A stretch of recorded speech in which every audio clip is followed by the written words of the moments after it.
What's up, everybody? Well, I tell you, this snowblower couldn't have come at a better time. I've used it 5 or 6 times already over the last couple days. It seems every time I go in the house for a couple hours and come back out, I need to get rid of some snow out of the driveway. And I still even need to now. I can't see that the best, but you can see some pretty big banks building up around here. But anyways, I had a few small problems. Problem number one, she stopped driving forward, so I took the bottom plate off and I found all kinds of what looks to be a squirrel or mouse nest.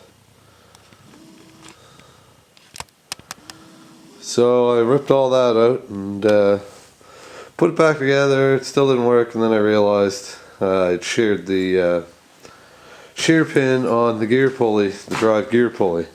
So I took the plate back off, replaced the shear pin with all that I had, which was a really shitty brass thing.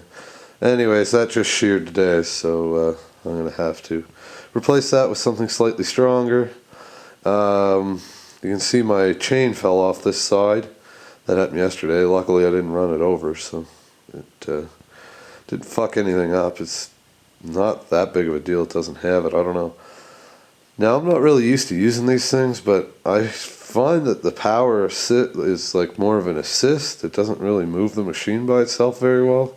Maybe that's just me. Maybe it's also because I have a big fucking driveway. I don't know. What else? I also, in the auger, one of the auger shear pins was busted, so I replaced that as well. This thing was obviously put away wet. You know, she was run hard and shear pin was busted in the auger, I think, when I got it, and I'm pretty sure it was partially busted, I think, when I got it, but I think I was the one, because it was driving when I first fired it up.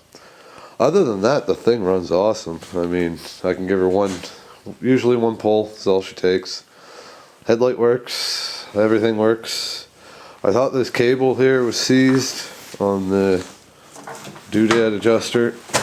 It's just really sticky, and it's got a fairly heavy duty spring, so it returns itself. But yeah, anyways, this has kind of been a godsend to me, that's for sure. I wouldn't have got this driveway near as done as I have the last couple days without it, that's for sure. Either that or it'd be, friggin' broken back and heart attack. But the more I look at this mower, the more I think that this engine is not original to this chassis.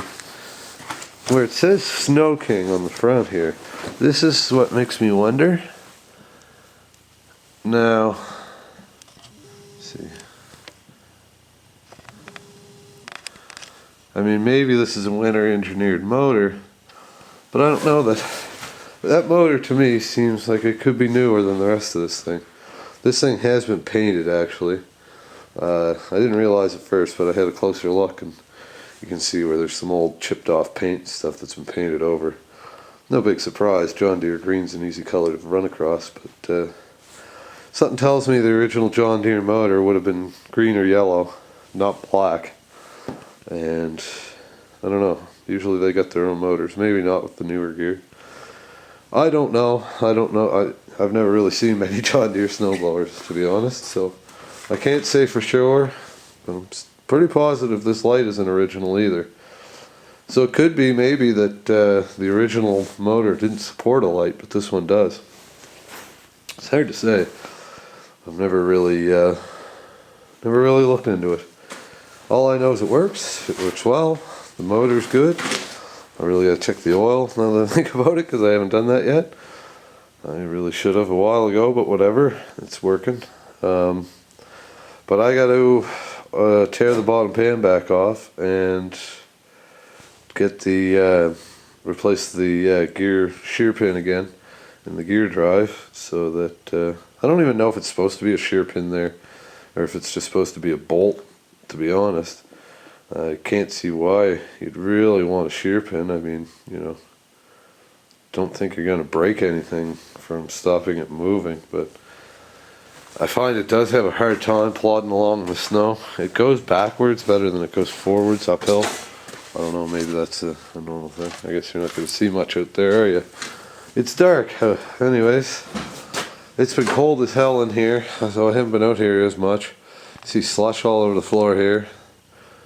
My old man and his buddy were over, and we played mechanic on the weekend. Did a brake job on the ridgeline, and oddly enough, I thought this was kind of weird. He bought a brand new set of Monroe brake pads, and one of them had a defect, and actually we had to grind a piece off for it to fit. It was like the metal somehow got pinched or something by the looks of it, and it was all flattened out. It was weird, but I'd never seen anything like it. But it was definitely an issue, so we fixed her. And my dad's car, the windshield washer pisser wasn't working, so that's kind of distressing this time of year when you're going down the highway and you can't see and you can't clear your windows. So anyways, fixed that up. Stole some, his line was clogged, I believe, so well, again you can't see it, but the truck, my parts truck's out there, and that has the we stole the windshield washer hose out of that and replaced his, and now his windshield pisser is working good.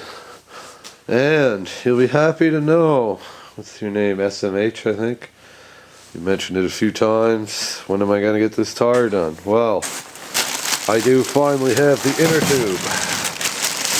There's a fucking tire size for you. 16.9 to 18.4, 28, something. I don't know. Oh, there's precautions. Flaps.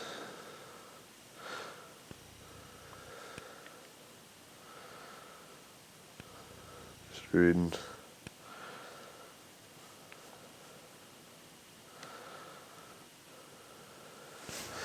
Saying the tires, it's got to be clean when you mount it. That's kind of a given. Is this the receipt? But yeah, anyways, I got this inner tube, so I will be fixing the tire soon. Fuck. For a fucking inner tube. Shit sakes.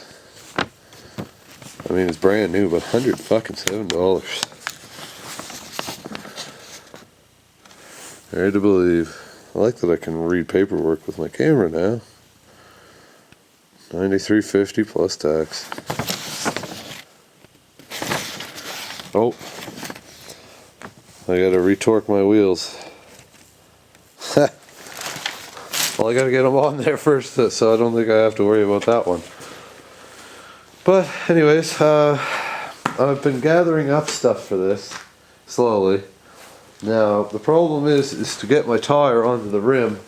I don't have any tire spoons or anything like that, so I'm gonna probably end up using my pry bar right there, my big fucking pry bastard. But I'm a little worried about the edge of that because it's kind of sharp. My mother has this thing, some roofers years ago that did her roof left a tool there, what they were using to rip shingles off. I don't know what it is, but I think it's the perfect tool for doing a tire change, like for a tractor tire or a big tire like that. But one other thing I got is I'm starting to dig these out. These are the bolts that I am going to bolt the rubber patch, which I'm going to cut off one of these mats and patch the outside of the cut in this tire. Of course, I found out a place after going through all this that would have done it in the valley. Not a problem. They would have patched this tire up right for me and when went through any of this hassle, but hindsight's 20/20. Yeah, it's right there. I don't know if you'll see that. Yeah, right there you can see the X. I just put a square patch over that on the outside, bolt it on, and that hopefully should keep the tube from popping out and keep the tire together, at least for a little while.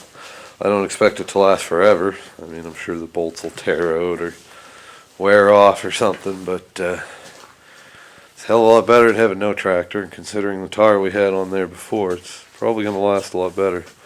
I got a little dust on my camera. Anyways, I'm freezing my fucking hole off out here. I still got to get some work done. I'm actually bundled right up too. I'm wearing 2 jackets, a sweatshirt, I don't know, a couple sweatshirts, a couple pairs of pants, a couple socks, and rubber boots. But I'm still fucking cold. But anyways, boys, I gotta go. I'm about to shit my pants. So peace out, motherfuckers.